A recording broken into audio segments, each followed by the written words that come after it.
si vous voulez progresser en français, il est fondamental de maîtriser ce qu'on appelle homophone. Aujourd'hui, nous avons l'homophone si que nous allons étudier avec vous. Le premier si, vous allez voir qu'il est écrit avec la lettre C et I. À gauche, nous n'avons rien. À droite, nous n'avons rien. Le second si, il est toujours écrit avec la lettre C et I. Mais à sa droite, nous avons un tiret. Le troisième si, nous avons la lettre C et I. Mais à leur gauche, nous avons le tiret. Donc la différence se situe à quel niveau? Au niveau des tirets. Et le premier, il n'y a pas du tout de tiret. Ce qui signifie que, vous voyez, les trois si sont écrits de la même façon, mais n'ont pas le même sens. Le premier si qu'on a écrit avec CI, simplement, c'est un pronom démonstratif, comme astuce. Je dis bien astuce. Ce qui va vous permettre de le distinguer des autres si, c'est qu'il faut le remplacer par ceci, ou bien on peut le remplacer par ceci.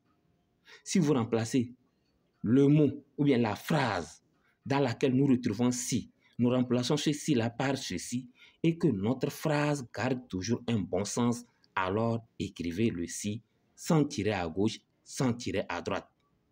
Le second si, il est écrit de la même façon, mais à sa droite, nous avons un tiret.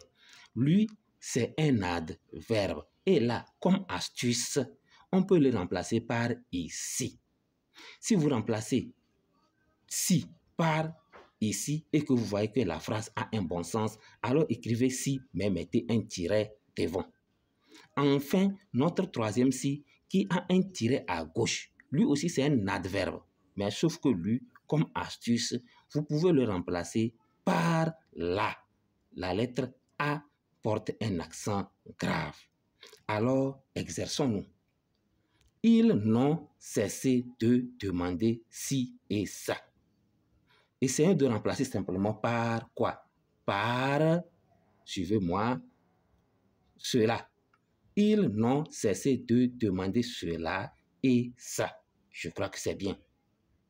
Si nous remplaçons par ici, celui-là, parce que nous avons dit qu'on peut le remplacer par ici, on va dire ils n'ont cessé de demander ici et ça.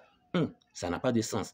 Alors, pour ne pas perdre le temps, nous allons opter le premier si, qu'on écrit avec C et I simplement. C, I. Nous n'avons pas de tiret ni à gauche ni à droite. On continue. Ici, 6 juin, le document que vous avez demandé. Mettons, deuxième si qu'on a tiré. Et puis cela nous guide. On a déjà un tiret ici, à droite. Lui là ne peut pas aller. Lui aussi ne peut non plus marcher. Alors il doit automatiquement être celui-là. Mais essayons de remplacer par ici. Ici, joint le document que vous avez demandé. La phrase a un bon sens. Alors j'écris si avec un tiret devant. Troisième exemple. Ces pierres-ci ont été taillées à la main. Le tiret là aussi nous guide. Mais on nous dit que le si là peut être remplacé par là. Essayons voir. Ces pierres-là ont été taillées à la main. Alors, ce qui montre que nous devons écrire le si avec un tiret avant. Maintenant, dans les commentaires, dites-moi de quel si nous devons mettre ici. J'ai ajouté d'autres si ici. Nous avons si, si, si, si et si. Dans notre prochaine vidéo, nous allons parler de ces deux si. S-I et S'-Y. Mais répondez ou dites-moi simplement dans les commentaires, il s'y est fait à sa nouvelle vie. Il s'y est fait à sa nouvelle vie. Dites-moi comme je viens de le demander, si c'est ceci, ou bien c'est celui-là, ou bien les trois là, vous allez choisir un dedans. Au revoir et à très bientôt. N'oubliez pas de vous abonner à notre chaîne YouTube ABC School pour plus de vidéos. Les vidéos sont publiées et sont très très longues. Abonnez-vous, nous allons commencer des lives sur YouTube au bonheur de nous tous. Au revoir, à très bientôt.